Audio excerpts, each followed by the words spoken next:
Asan yung pasalubong sa'yo? O, yan. Pasalubong ni Deden sa'yo. O, si Kuya. Ang pasalubong ni Kuya. Chicken. Tapos, French fries. So, inuwi ni Kuya yung pagkain niya kasi gustong ipasalubong sa'yo.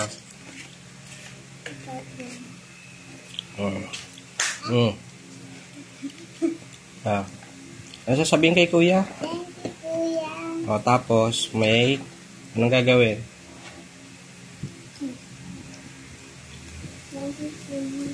Love, love. Madaming love. Oh, madaming love, love daw. Kiss. Madaming kiss. Sabihin ni Kuya, welcome.